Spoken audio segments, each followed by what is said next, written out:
we are meeting for the nth time. I do not know how many, but I'm sure it would be a long train of meetings about yung problema. Now, gusto kong malaman ninyo, ang pag-usapan na lang dito, walang iba, hindi tayo lalabas. Mag-usap tayo ng COVID at ano ang resulta ng pumasok na yung virus na yan o virus. But I've been pronouncing it virus anyway. Ganon yan. So, hindi tayo maglabas dito. COVID lang tayo at ano ang problema na lumabas sa contamination sa ating bayan. So, let me, para maraming masagot yung maraming tanong ninyo, tatawagin ko si Secretary Bautista ng DSWD para mag-presentation at magsabi sa tao kung saan na yung pera at ano ang nangyari as of now, itong panahon ito. Secretary Bautista, you can... Fellow Cabinet Secretaries, maayong hapon. Sa mga nanonood ngayon, magandang hapon din sa inyo lahat. Unang-una, nais ko lang ipahatid sa inyo na nung dumating ang 100 billion sa initial tranche para sa cash annihilation program, ay in a matter of 3 to 5 days, ay naibaba namin kagad ang kaakulang ayuda para sa ating mga 4-piece members. Hindi po tayo masyadong nagkaroon ng problema na to dahil we have a credible list being kept by the DSWD, and from time to time, itong mga beneficiaryo na to ay nakakandak ng cash assistance every month. So hindi po tayo nagkaroon ng problema nito. Kasunod din po noon ay nag-payout din po tayo sa mga transport group beneficiaries. Nakuha lang po natin to ng 2 at saka 3 araw. So, ibig sabihin po nito, in a matter of from April 3 hanggang April 7, na-cover po natin ang pagbabayad sa mga 4-piece beneficiaries, other transport groups. Babalikan ko ulit, hindi tayo nahirapan dito dahil meron tayong credible list. Noong April 3 po, more than 80 million ang ibinaba po natin sa field offices. Ibig po sabihin nito, talagang yung mga budget allocated sa mga field offices para implement ang social amelioration program ay makarating kagad sa kanila. Kasi alam naman natin na sila ang mag-implement in coordination sa mga LGU. Nung natanggap po nila ang amount na 80 billion, ay dito na po nakipag-coordinate po sa mga local government units sa municipal, city, social welfare development para po i-transfer natin ang pondo sa kanilang LGU. Ang naging konsepto po nito ay sa tulungan ng AFP, PNP, DSWD personnel, other monitoring groups ay tutulong para sa implementasyon ng social amelioration program. Dito po naranasan natin na merong, sabi natin, naging problema kasi po ang listahan ng mga taong babayaran ay hindi po available. Siguro, ang in-expect po namin noon na ang LGU, dahil alam nila ang kanilang constituents, ay they have the profile, the names, the work, and other livelihood activities ng kanilang mga nasasakupan. Dahil po hindi rin nila masyado kabisado o sabihin natin ding may kakulangan sa mga listahan na yon, dito na po nagkaroon ng problema. Pero kung tutuusin po natin ay ito po ang unang pagkakataon na dumaan tayo sa sitwasyon na to. Kaya naniniwala ko na sa unang sitwasyon na to, masasabi kong walang perfect na sistema. But as we continue to engage the LGU Municipal City Social Welfare Development Offices, we were able to identify and determine what are the gaps and the shortcomings. And hopefully in due time, we will be able to have it distribute the cash amelioration systematically and orderly. Nais ko lang i-emphasize dito para sa kalinawan ng lahat na ang cash amelioration program ay intended po para sa pamilya. Uulitin ko po, ito po ay intended sa pamilya. So, ibig sabihin nito na ang isang head of the family ay bibigyan po sila ng social amelioration card at dito po nila isulat ang kanilang profile. Bakit natin pinapasulat sila sa social amelioration card? Para po makita kung ano pa ang mga tulong na naibigay sa kanila. May mga pagkakataon na isang pamilya o ang isang miyembro ng kanilang pamilya ay benepisaryo rin po ng DOLE. Benepisaryo rin po ng Department of Agriculture or even DTI. Naayon po sa batas ng Bayanihan Law na dapat ang isang pamilya ay makakatanggap lamang ng 5,000 to 8,000. Depende sa minimum wage rate sa isang rehiyon. Ang magiging problema po natin to, kapag hindi po na-validate ang isang pamilya, magkakaroon po ng duplikasyon ng mga benepisyong ibibigay sa kanya. Ano pong magiging epekto nito?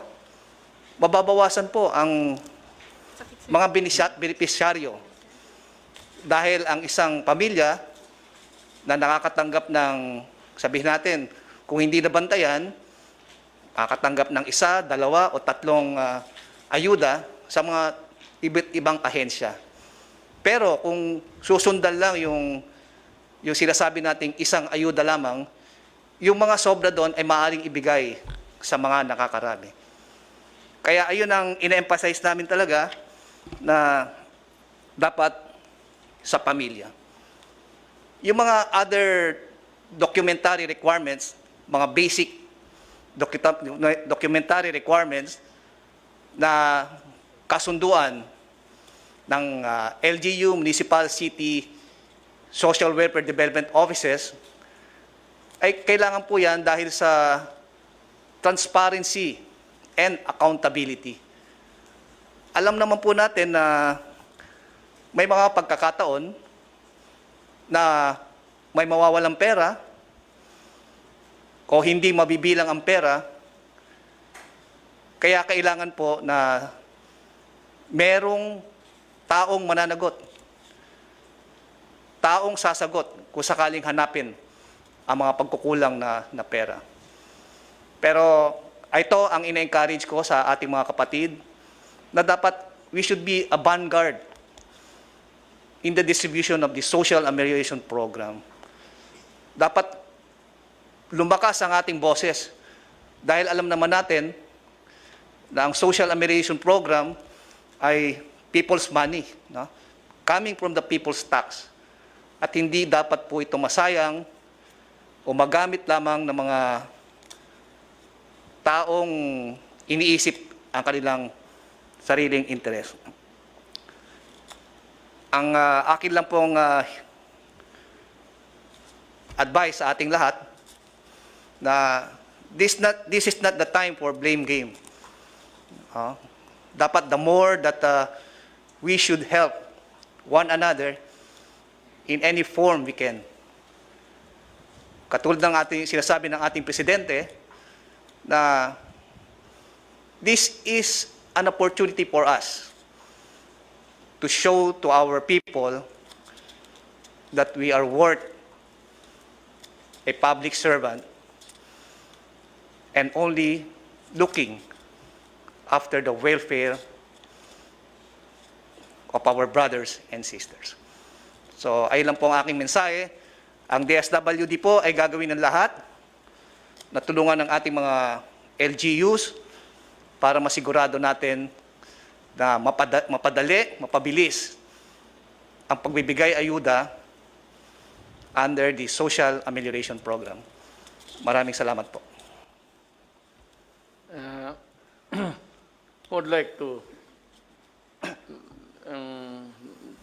Chief implementor ng ating programa si Secretary Lorenzana sa Department of Defense.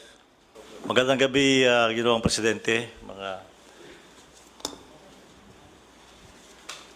Magmaska kasi parang tayong long rangers dito. membro ng kabinete at ating mamamayan. Ako po yung chairman ng National Task Force ng COVID-19. Ito po ang ginagawa ng inyong task force ngayon. Ayos na po yung ating organization. Meron tayong organization ng mga lahat-lahat na transportation, logistics, saka yung communications. Naayos na po natin yung ating mga supplies ngayon. Nakahabol na po tayo ng ating mga PPEs na pinamili po ng PSDBM at saka ng DOH mula China. Halos araw-araw po ang hakot ng ating C-130 ng mga gamit na yan. At ito po, kami rin po ang nagbibigay ng mga nag-distribute itong mga gamit na ito sa mga hospital dito sa Maynila at saka sa probinsya. Tumutulong din kami ng paghahakot ng mga ibang gamit sa Mindanao at saka sa Visayas gamit ng ating mga Air Force planes. Ito pong isa pong pinagkakaabalahan namin ngayon ay ang maghanap ng mga lugar na pwede natin gamiting isolation wards ng mga apektado ng COVID. Marami na tayong nakita rito, yung World Trade Center, yung PICC, yung Rizal Memorial Coliseum, yung Tala, lahat ng QI, handa na po yan. At saka kahapon, nagpunta kami doon sa Philippine Arena ng INC ng Iglesia ni Cristo at kami nagpapasalamat kay kapatid Eduardo Manalo kasi in-offer niya yung kanilang facilities na kung magagawa natin yon ay 2,000 beds ang ating magagawa roon. So huwag po kayo mag-alala, kami po ay mayroon tayong mga tao na mamahala ng mga dapat gawin ng ating probinsya. Kami po taga-implement lahat ng mga gagawin sa lupa. So huwag po kayo mag-alala at kami po nandoon ng araw-araw at 24 hours a day. Maraming salamat po.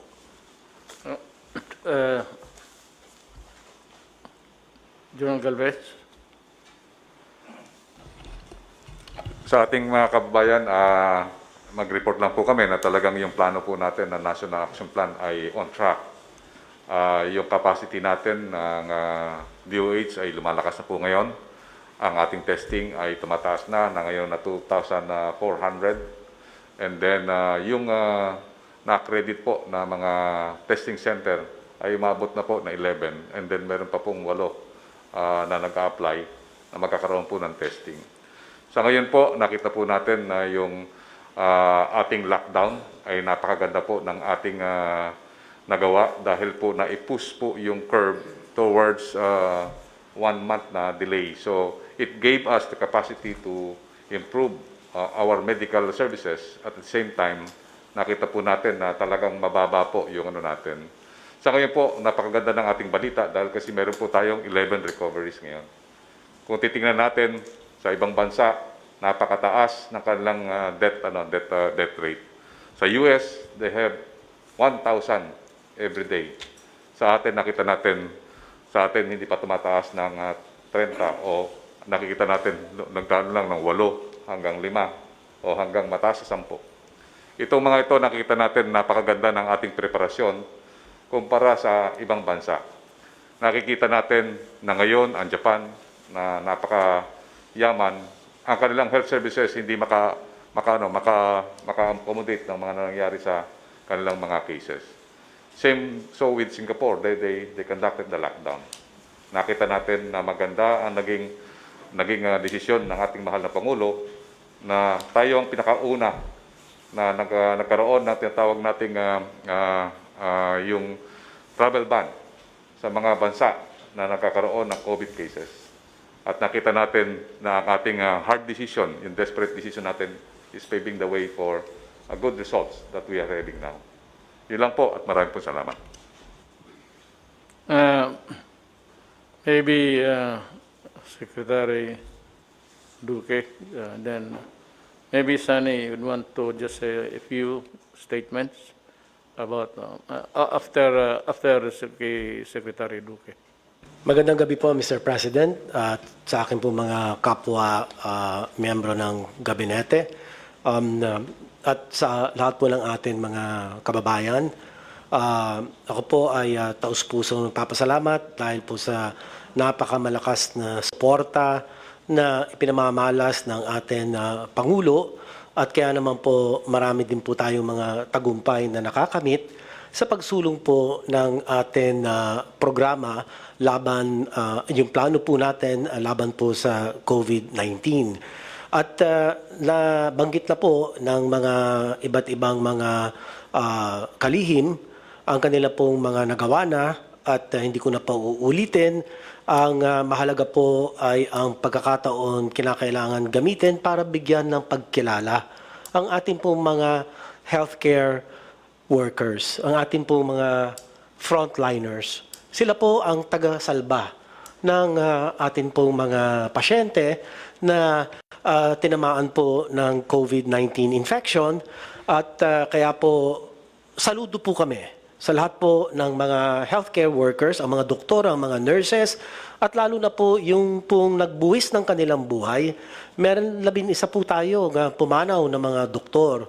At ito po ang masasabi ko, wala hong katumbas ang inyong kabayanihan at ang inyong pong sakripisyo sa pagsalba ng buhay ng mga naapektuhan po ng COVID-19.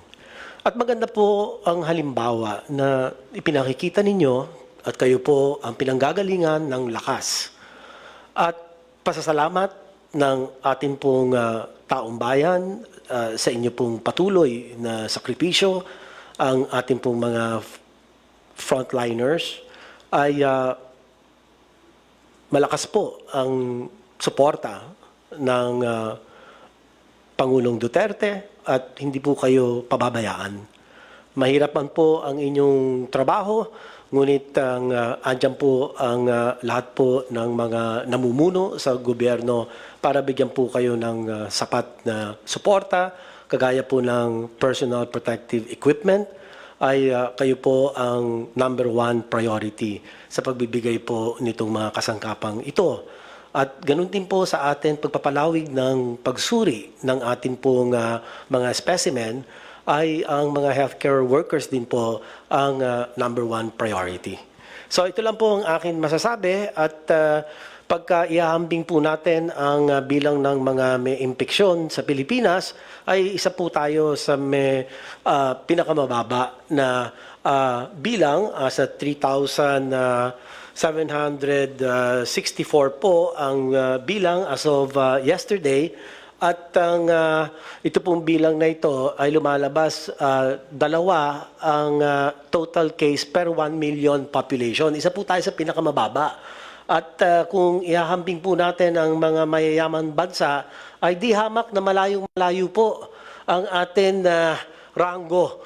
Kung titignan po natin, ayan po, malinaw naman po sa mga listahan na nakalagay po sa COVID World Tracker, ay isa po tayo sa may mababa na rate of infection.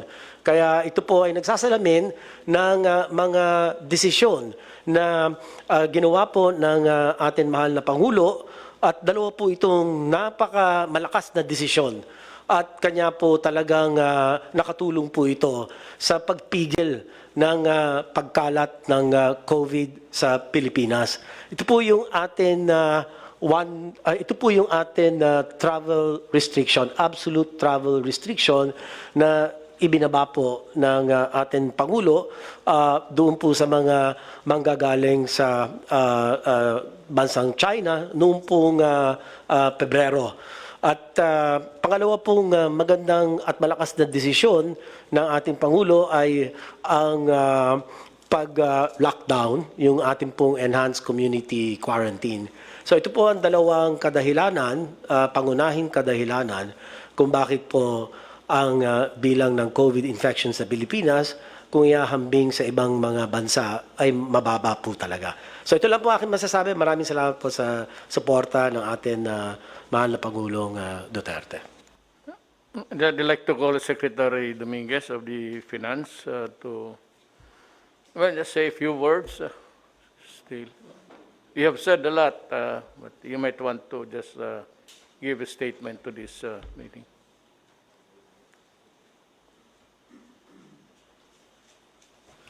Gandang gabi, Mr. President at members ng Cabinet. Before we start, tignan natin kung saan tayo nanggagaling sa in terms of the economy. Ho. Nung pumasok kayo noong 2016, ang order niyo ho sa amin ay is to manage the economy for the welfare of the Filipino people. Ang ibig sabihin nun, lahat ng collection natin ng taxes should be collected efficiently at lahat ng gastos natin should be very conservative and really wag tayo magwaldas ng pera. So, ang resulta ho nun ay maganda yung position ng economy natin. So, kaya even though we have a bad luck to have this COVID-19, we are very well prepared. Ang growth ho natin from 2016 ay average 6.4%. Yung collection natin ng income ng government is the highest in 22 years as a percentage of our growth. Ang utang ho natin has gone down to the lowest it has been in terms of percentage to GDP, and it's only now 41.5%. Dati ho, 70% of GDP yan. Ang inflation ho natin, bumaba na. So it's, last month it was 2.5%, and it is within our target of 2 to 4%. Ngayon, itong COVID-19 has hit us in a very hard way. Ang katotohanan lang, ang estimate natin, our GDP growth will be 0 or minus 1%. Ang temporary unemployment natin will be 1.2 million workers. Pero this is in comparison with the lowest unemployment rate ever achieved in the Philippines. For the economists ho, tignan din natin yung budget deficit natin from 3.2%, lalaki ng 5.3%. In other words, we will be spending more than we will be collecting. But we are spending more in order to save the people and make sure that they have food on the table during this time. So, ang debt to GDP natin ho, tataas ng from 41%, siguro aabot ng 47%. Pero that is still very low in compared to our neighbors. May isang neighbor tayo na 80% of GDP ang utang nila. Ngayon, nagpapasalamat ho ako na the legislature gave you the power to reallocate the budget so that we can meet the new, how would you say, the new priorities now, which is the COVID, which is brought about by the COVID. So, the economic managers and the central bank have put together a fiscal and monetary actions of a value up to this date of 1.17 trillion pesos or 6.6% 5 to 6% of the GDP. We have a long breakdown of how we help this program, but mostly it was to provide subsidies for the low-income families and workers of the small and medium enterprises. We also spent a lot of money, about 600 million pesos for health care and COVID items. And the central bank has provided 830 billion pesos in liquidity for the economy. So, this is what we have done so far. Ngayon, right now, we are working on our recovery or our bounce back program.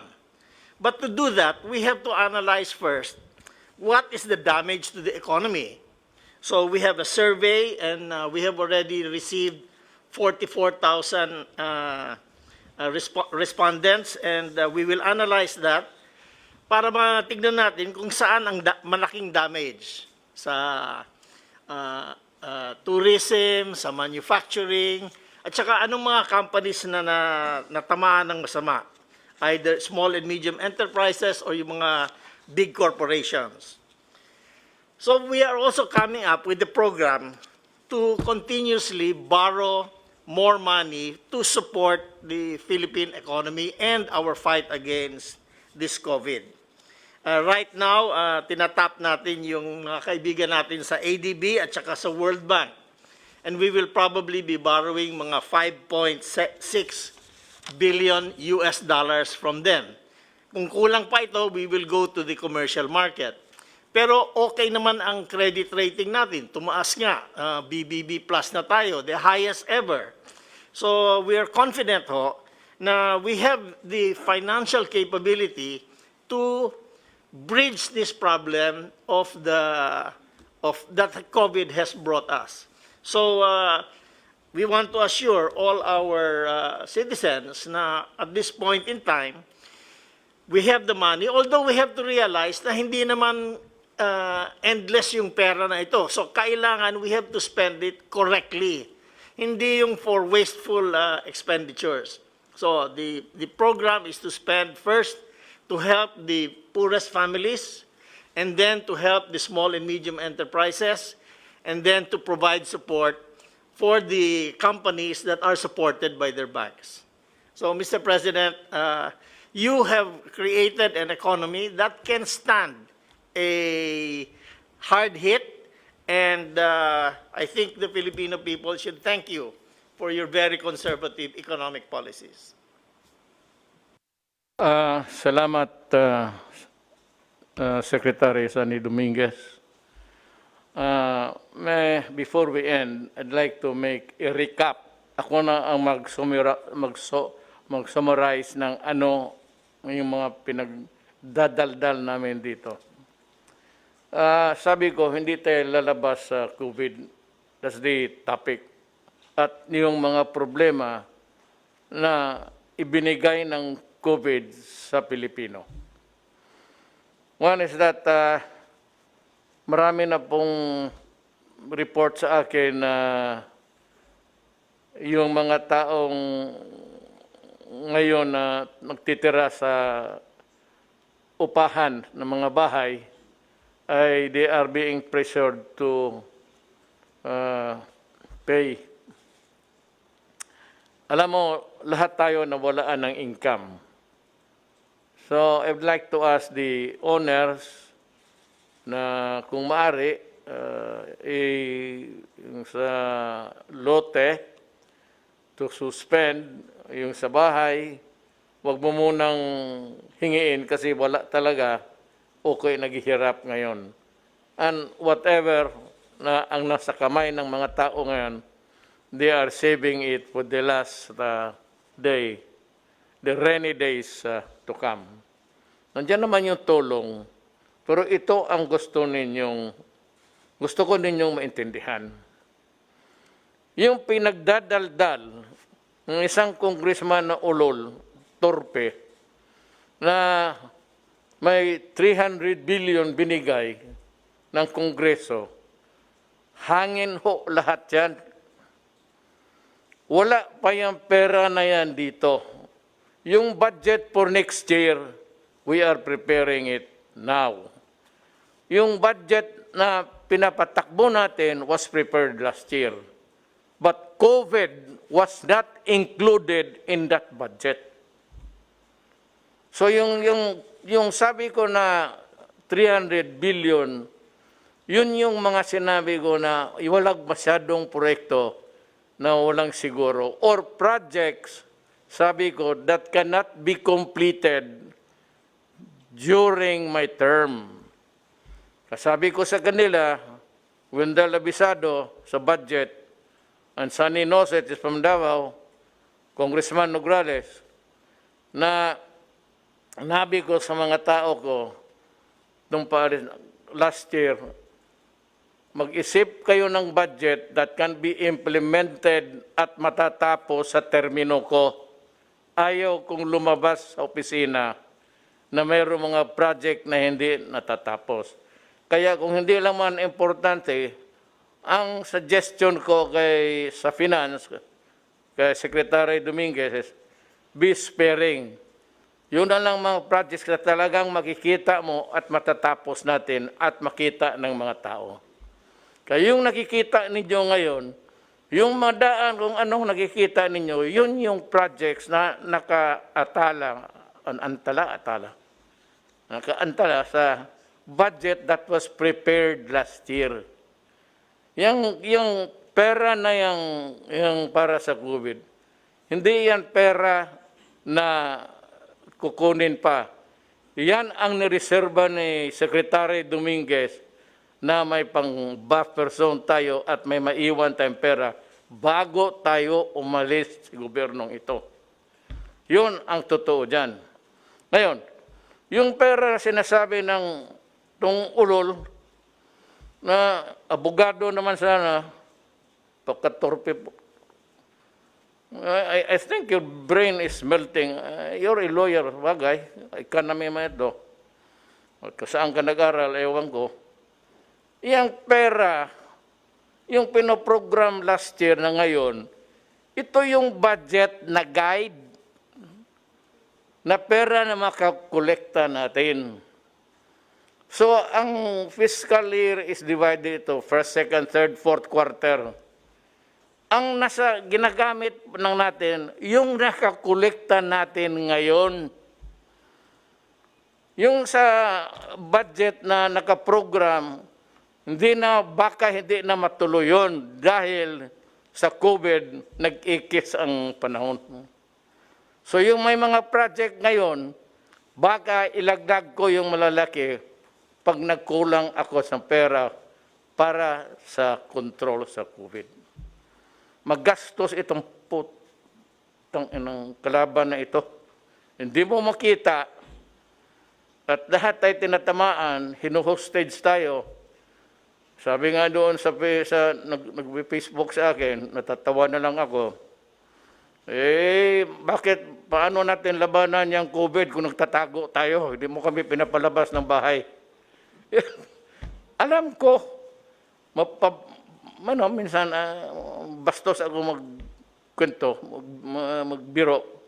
Pero totoo ka talaga, tama ka. Kaya pamatong na pinapaalis ako kasi wala akong solusyon.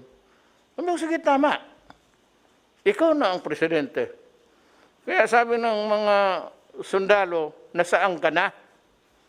Kasi mag-report na sila sa iyo. Hindi ka man nila nakikita, where are you? Kasi kung nakumbinsi mo ako na you have medicine to cure COVID in 7 weeks, anak, sabihin ko sa iyo, kung totoo yan, Adre, ako na mismo ang magtulak sa ulo ko dyan sa Pasig, gago, umalis ka na at dumating na ang santil mo ng...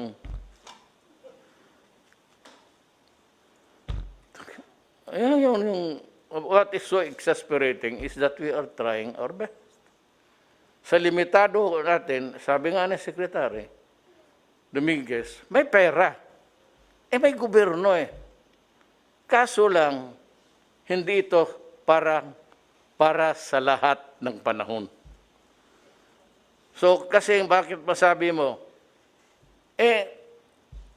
wala tayong kinikita ngayon. Ano yung budget na sinasabi niyang intelligence fund, wala pa yan.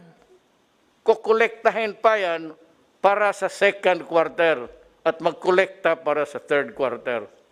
Hindi yan, pagkaintindi kasi, pag naniniwala ko sa mga ugok na yan, na yung 300 billion nandyan, o ito Duterte, o Kongreso, 300 billion, iyo yan. Sige, kaso, hindi ho ganon. Alam mo bakit? Wala pa yan. Ginusto ko man, hangin pa yan, magaganon ako sa ere. Kasi wala pa. Ang budget, ang guide, prepared last year, ang budget nga. Pero yung pagpatakbo ng what's inside the budget is really the money that will be collected by the finance people ni Secretary Dominguez. Wala pa yan.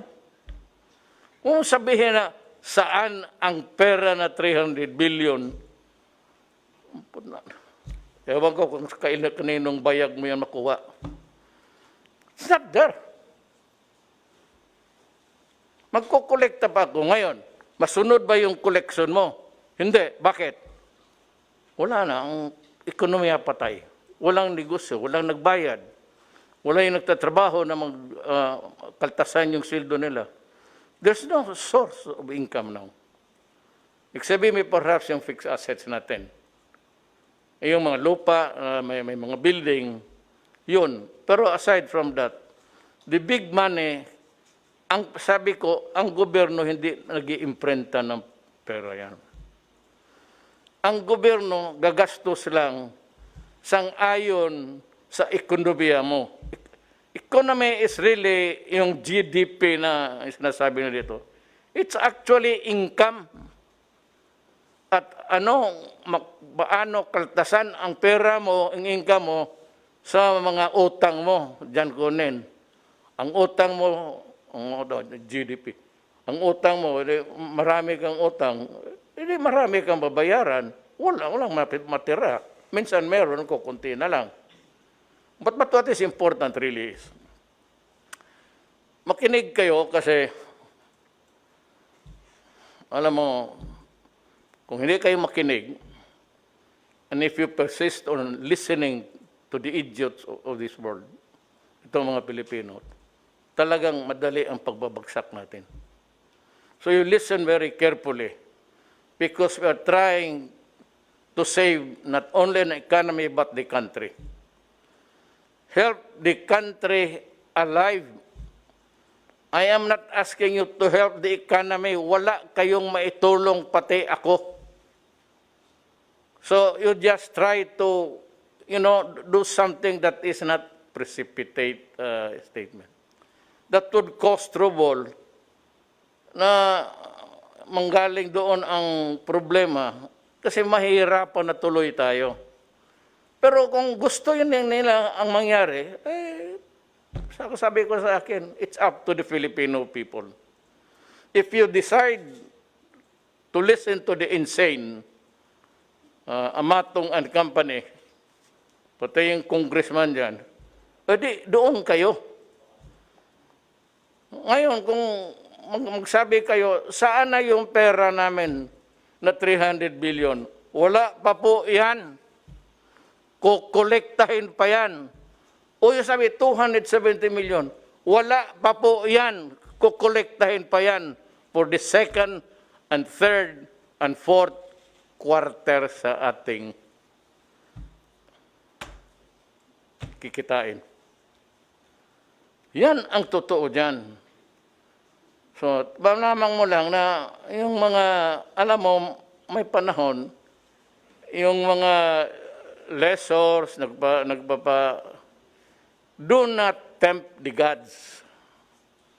Kasi pagka hindi ito naayos, ang COVID, mapurnada talaga tayong lahat. Huwag din yung madaliin. Sabihin ko sa inyo, think of a COVID ganitong sitwasyon, tatakbo ito ng 2 years. Ngayon, anong silbi nagawa? Hindi lang ako, lahat. Military, police, doctor, the medical world especially. Andi itong mga police naawa ako, checkpoint.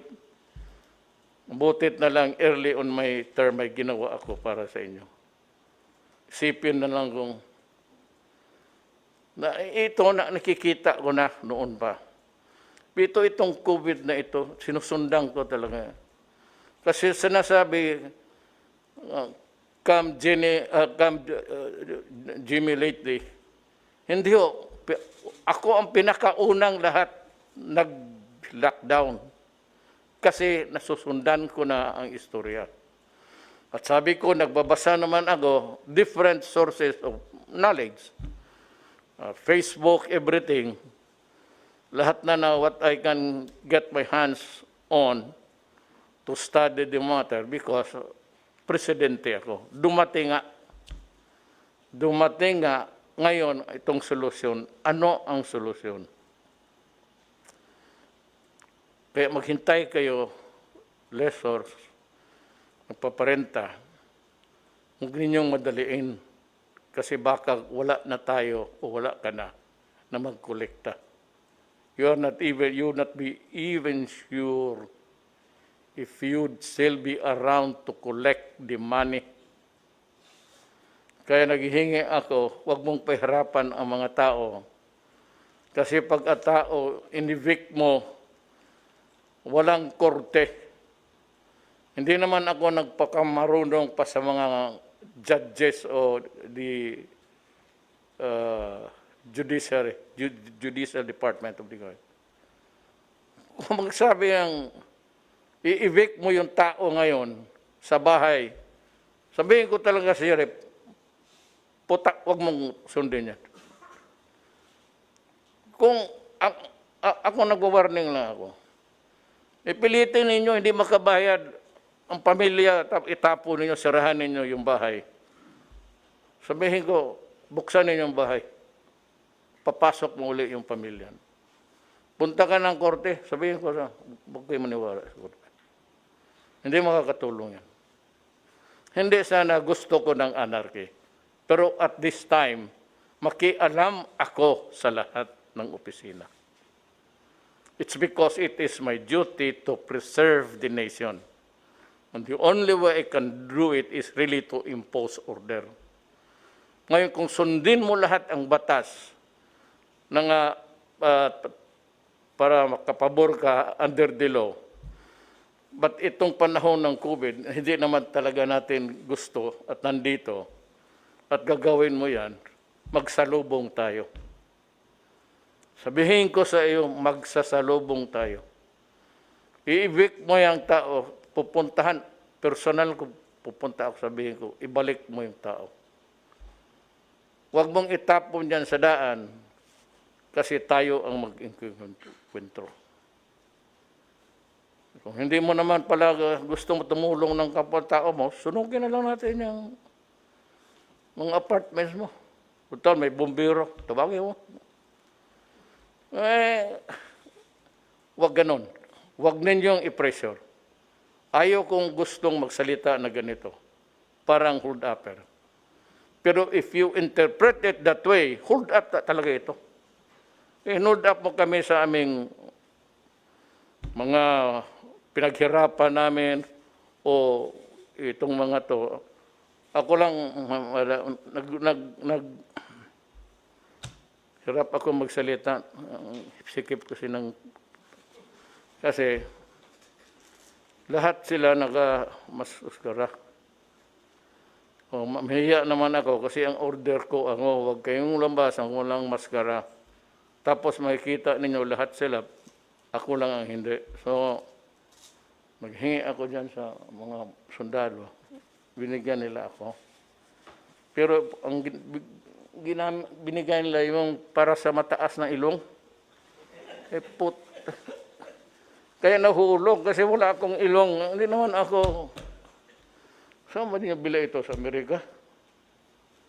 May ano pa, may parang ano pa dito hangin mahigop mo. Maliit naman yung butas, let's say, baka labas-pasok ang COVID dito sa mukha ko. Well, anyway, ganon. Nakikiusap ako. Nagmamakaawa ako sa inyo. Huwag ninyong pilitin ang mga tao ngayon. Walang pilitan. Kasi talagang mag-iinkwentro tayo. Hindi talaga ako papayag. Huwag ninyong akong pilitin to go against the law. Because if the law says that you are entitled to this and that, but it will work sa kapwa-tao mo ngayon, biro mo, ipresyo mo, paalisin, ay puta. Sabi ko, maghanap ka ng panahon sa buhay mo. Kung may buhay pa tayong makarating. Alam mo, ulitin ko. COVID, anong sagot? Vaccine. Walang vaccine, COVID stays. Yan ang totoo. Bigay ko sa inyo ang totoo. So, magmaskara tayo kung wala pang vaccine mga Christmas time. Sabay na tayo sa mga hold-upper. Pareho na tayo, pareho na lahat. Itong bisa ng mga unggoy. Di, sabay na tayong lahat. Hold-upper na tayo. Naiinis ako eh. Alam mo, dahan-dahan lang. Sabi nga ni Secretary Dominguez, may pera. Do not pressure anybody or a poor person just because you have this right. It is not the time for you to pressure other people because of your right. Ay ulo sabihin ko sa uli, mag-iinkwentro tayo. Sigurado yan. Taga ninyo sa bato yan. Hindi ako papayag. Ang mga papayag, sinong tawagin niyo? Pulis. May pulis, umalis kayo dyan, pulis. Get out. Wag mong... Kasi pulis, mag-riot yan. Kung lahat na nag-uupa kayo, paalisin nyo, yung isa, pinaalis o paalis, magra-riot, sinong... Di kayong pulis. Lumamili kayo. Saan kayo susunod? Are you ready to confront the violence that will be created? Or you stay with me?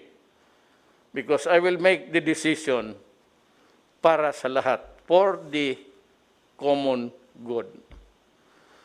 So yung baka balang araw, as we go along, marami man namang mahilaman si Sonny. Sabi niya, we can generate funds. Sabi niya, marami ang nagpapautang sa atin. Ngayon, kung makabayad ba tayo, di hanapin nila si Dominguez, bakit tayo? O hindi tayo nakabayad. Ako ba ang nagsabi na, si Sonny man yan. Pero sabi ko, classmate kami nito. Since kindergarten, valedictorian yan. Ito. Kaya bright siya. Pag nasabi maraming pera, sabi ko, ang huli nito, alam ko na ano. What is the end game? Pag maubos talaga ang pera, ipabili ko lahat ng propiedad ng gobyerno. Yang cultural center, PICC, yung lupa dyan, totoo. That's the last na pag wala na akong makuha and we are about to sink and really sink, I will sell all the assets of government. Tapos itulong ko sa tao. What is important is na saan yung pera ninyo? Importante maintindihan ninyo yan eh. Kaya sa mga text, saan na yung 300 billion? Adre, hangin yan. And it will continue to be a hangin pag second quarter, mag-break, the economy will, mabutit na lang, sabi ni Secretary Dominguez, he's assuring that we can still stay afloat. Lulutaw pa tayo, pero sabi niya, huwag ka lang magsabi na kung kailan. Kasi yung mga tao, hindi mo mabigyan ng hope. Ako, magbigay ako sa inyo ng hope. For the time na nandito ako ang control. Ibigay ko lahat. Yung pagbili ko lahat, pati propiedad ng kung saan, ipagbili ko. Ngayon, ibibigay ko sa inyo yan. And do not worry about the money. Kung yung pagdating yung lahat ng committee na membro para mag-aral kung magkano ang presyo saan, ibibigay ko sa mga oposisyon. Ibibigay ko sa torpe na abogado nito. Pati ang gawain kong chairman si Amatong. Sige, kayo ang mag-negotiate para wala kayong duda sa amin. Kung ano lang kikitain. Kung napagbili ang cultural center ng 50 mil, wala tayong magawa. Yun ang negosasyon nila. Ayaw ko makialam kasi alam mo bakit? Sabihin mo yan, pag bilyon-bilyon yan, magkano ang kickback nila? Kaya gusto ko lahat ng negosasyon, kung may ipagbili man ako, if ever, if at all, ganito. Mag-usap kayong magkano ang valuation, magkano yung renta dyan sa mga complex, magkano ang bayad nila. Bigay ko yan sa, siguro 5, dawala lang ang membro na taga-gobyerno. Sige, kayo ang mag-negotiate. So, uli, yung sabi nga nila, hindi yan individual, be counted by families. Kayo itong Pilipino. That is a lesson. There's always a lesson to be learned. May leksyon talaga ang buhay. Kaya hindi kayo maniwala. Ngayon, dumating yan sa inyo, kung hindi kayo, except those na nakuha talaga nila ang sakit because wala silang choice.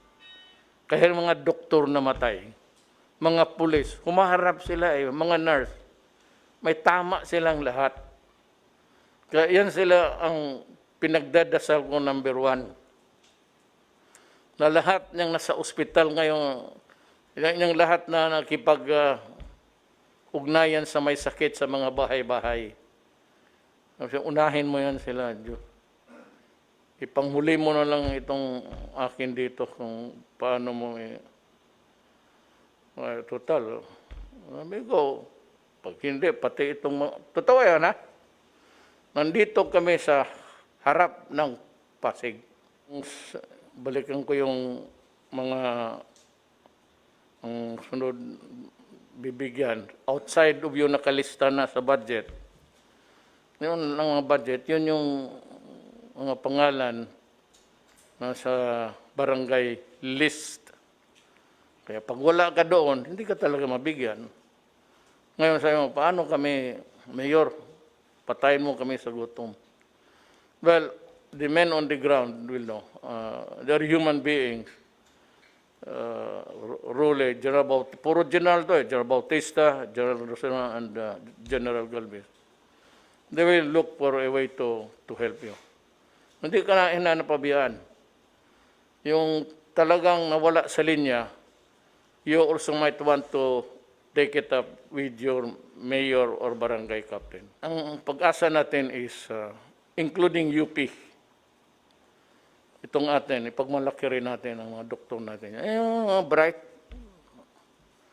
Kasi over time, yung nag-survive kasi ng COVID, nagkaroon na kayo ng... Kasi ang COVID, hindi yan nana, hindi yan sugat. Hangin yan nasa hangin. Ang problema noon, kung maghintay ka lang mag-atsi, tapos kung palayo kang. Ngayon, yung germs niya, nilalabas na niya, kung malapit ka, pagdating ng hangin, yung binubuga niya doon sa hininga niya, o sa gip mo, kaya maraming nagkaroon ng pandemic. Italy suffered, magkano ang sa Italy ang namatay? 10,000? 15. We're trying to figure out how Sunny can come up with yung mga nabawasan yung iba naman kasi nag-retired na, hindi na nakapag hanap buhay. Yung iba nag-asa lang kasi yun ang propiedad ng nanay pati tatay nila, hindi nang magtatrabaho. We are looking for a way how government can help. Pag mag-asa lang tayo na sabi ni, anong ibig sabihin ni yung credit rating natin, BBB, B plus, ibig B plus, yun ang one of the highest na magpahiram sa atin kasi marunong tayo magbayad, marunong tayo maghiram at marunong tayo magbayad on time. Kaya yung sinasabi ni Secretary Dominguez, ang credit rating natin is B+, which is halos nasa A na. So, magkano utang natin? Well, it could go into trillions. But ang Japan is 300 trillion ang utang. Pero gumagana sila kasi ang ekonomiya nila, they have the capacity to pay. Baski trillion, ang kumikita naman sila ng trillion rin. Ang mga taga-UP natin, yung gumaling na, nagkaroon na yan sila ng antibodies. Ibig sabihin, matatag ang antibodies nila. Matanda, bata, wala, babae, lalaki.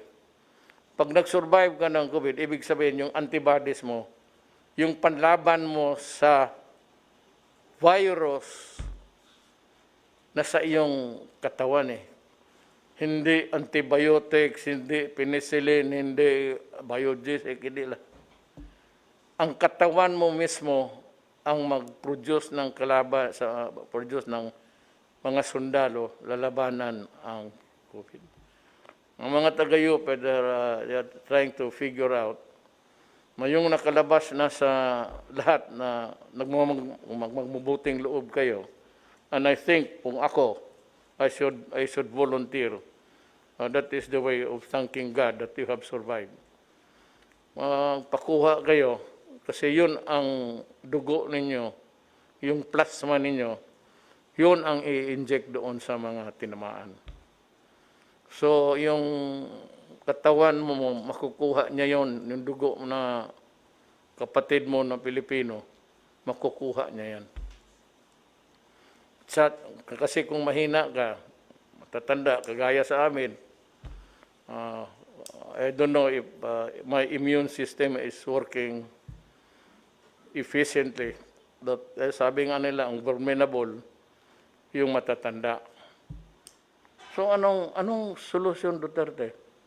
Mayor, COVID, vaccine, bakuna. Kagaya ng kagat ng aso, that's the nearest that I can think of. Pag nakagat ka ng buang na aso, pag hindi ka na injection ng anti-rabies, you will die. Sigurado yan. Walang antibodies, antibodies dyan. Pag hindi ka nabakunahan, patay ka. Yun namang sa COVID, hindi ito gaanong rabies na, it's not really a form of rabies, but yung mga tao may mga resistance, yung matatag.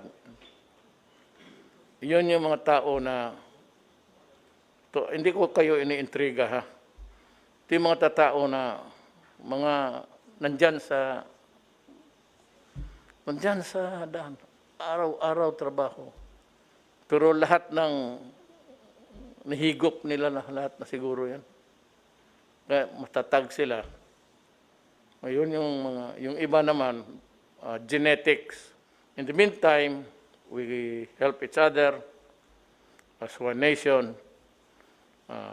Hindi ako magano kung if you still want a quarrel, go ahead.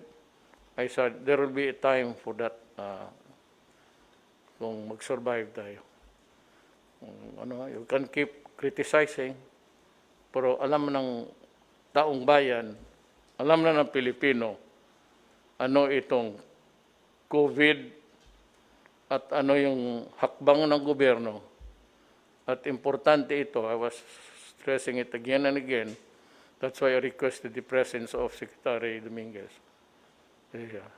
Saan yung pera? Sabi, saan yung 300 million? Oy, ugok, wala pa yan. Kukolektahin pa yan. Pag nakolekta na yan sa second quarter, yung pera na pag-ipon mo, ang batayan yan is the budget prepared last year, which is being implemented now. Yung mayroon tayong savings, yun na yung sinabi ko kay Secretary Dominguez. Mag-ipon ka for the rainy days. Dumating nga talaga sa buhay natin.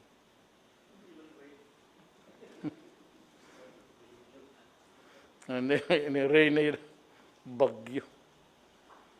Kaya nga,